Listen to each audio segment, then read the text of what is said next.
মেঘমালা আকাশে উড়ে উড়ে যায়। মা, আমার বলটা খুঁজে পাচ্ছি না, কোথায় গেল? বল কি আমি খেলি নাকি? নিজের জিনিস নিজে সামলাতে হয়।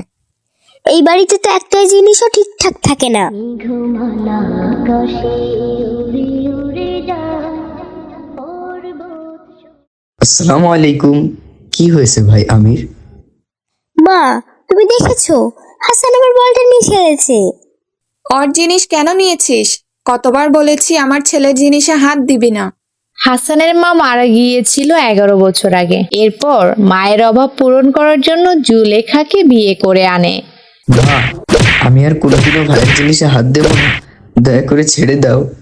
আর একবার হলে তোর বিদায় এ বাড়ি থেকে। মজার মজার গল্পতে শিখাতো ইসলাম, চলো কোরআন শিক্ষার আলো নিয়ে জীবনটাকে সাজা। কি হচ্ছে জুলেখা? কেন আমার ছেলেকে এভাবে মারছো? তোমার যদি এতই দরদ থাকে কাজে যাবার সময় ওকে সাথে করে নিয়ে যাও না কেন? খবরদার, আমার মা হারা ছেলেকে কষ্ট দেবে না। মেঘমালা আকাশে উড়ে উড়ে যায়। আমি মনে হয় আর বেশি দিন বাঁচবো না। জুলেখা, তুমি হাসানকে দেখে রেখো। কথাটি বলতে বলতে হাসানের বাবা শেষ নিঃশ্বাস ত্যাগ করে। বাবা, আপনি আমাকে ছেড়ে যাবেন না। হাসান আমির ও জুলেখা আব্দুর রহমানের পাশে কান্না করতে থাকে। মজার মজার গল্পতে শিখাতো ইসলাম, চলো কোরআন শিক্ষার আলো নিয়ে জীবনটাকে। মেঘমালা আকাশে উড়ে উড়ে যায়। হাসান, ঘরের কাজ কর, এত পড়াশোনার কি দরকার? এই নে ব্যাগ, বাজারে গিয়ে সব জিনিস নিয়ে আস। 1 টাকা এদিক সেদিক হলে আজ তোর ভাত বন্ধ থাকবে। হাসানের বাবা মারা যাবার পর থেকেই শুরু হলো হাসানের অত্যাচারের নতুন অধ্যায়। মেঘমালা আকাশে উড়ে উড়ে যায়। পর্বত চূড়া সবসময় আল্লাহর কাছে দোয়া করত। মেঘমালা আকাশে উড়ে উড়ে যায়। পর্বত চূড়া ফেরার পথে মাদ্রাসা শিক্ষক আব্দুল ওয়াদুদের সাথে হাসানের দেখা হয়ে যায়। আসসালামু আলাইকুম হাসান। ওয়ালাইকুম আসসালাম। বাবা, তোমাকে খুব ক্লান্ত মনে হচ্ছে, কিছু খেয়েছো? হুজুর, আমার মা নেই, বাবা নেই, সৎ মা আমাকে মারধর করে, খেতে দেয় না, পড়তে দেয় না, আমাকে বাড়ি থেকে তাড়াতে চায়। আল্লাহ সব দেখেন বেটা। অন্যায় করলে তার হিসাব আল্লাহর কাছে দিতে হবে। যারা ধৈর্য ধরে আল্লাহ তাদের দ্বিগুণ পুরস্কার দেন। মজার গল্পতে শিখাতো ইসলাম। মেঘমালা আকাশে উড়ে উড়ে যায়। পর্বত চূড়া হয়ে আড়ালে। মা, আমার খুব খিদে লেগেছে, কয়েকটা ভাত দিন না। ক্ষুধা লেগেছে তো আমি কি করব? ভাত কি এমনি এমনি গলা দিয়ে গিললে হবে? কাজ করে খেতে হয়, বুঝলি? যা আগে বাসনগুলো মেজে আয়, এরপর ভাত পাবি। মজার মজার গল্পতে শিখাতো ইসলাম। সৎমা হাসানকে ঠিকমতো খেতে দিত না।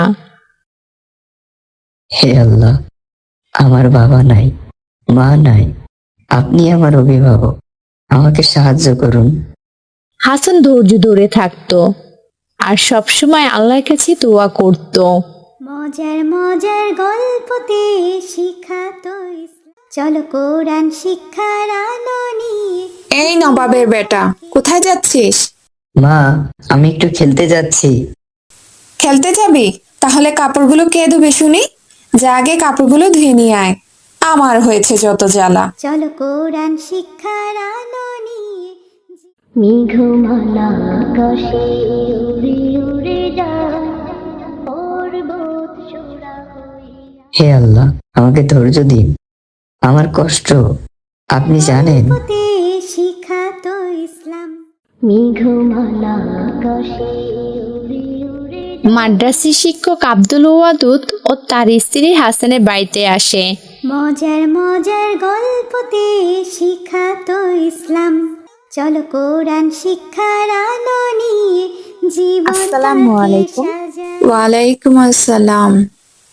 আপনার ছেলেটি কিন্তু অনেক কষ্ট পাচ্ছে। সৎ ছেলে, কিন্তু সে তো আপনারই সন্তান। হাসানের বাবা মারা যাবার পর আপনিই এখন তার একমাত্র অভিভাবক। আমির এবং হাসান দুজনেই আপনার সন্তান, তাই দুজনকে সমান চোখে আপনার দেখতে হবে। মনে রাখবেন, সন্তান আল্লাহর নিয়ামত, তাদের প্রতি জুলুম কিন্তু মহা গুনাহ। জানেন কি, নবীজি সাল্লাল্লাহু আলাইহি ইসলাম বলেছেন, যে এতিম মা বাবা বিহীন শিশুকে ভালোবাসবে, কিয়ামতের দিন সে তার সান্নিধ্য থাকবে। আপনি কি জানেন না, এতিমের হক মেরে খাওয়া কত বড় অপরাধ?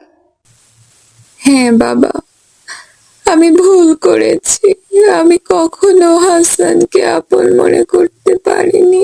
গল্পতে শিখাতো ইসলাম। আমাকে ক্ষমা করো হাসান। আমি প্রতিজ্ঞা করছি, এখন থেকে তোমাকে নিজের সন্তানের মতো দেখবো, ইনশাআল্লাহ। জুলেখা বেগম তার ভুল বুঝতে পারে। হে আল্লাহ, আপনি আমার দোয়া কবুল করেছেন। আপনার কাছে কোটি কোটি শুকরিয়া। মজার মজার গল্পতে শিখাতো ইসলাম, চলো কোরআন শিক্ষার আলো নিয়ে জীবনটাকে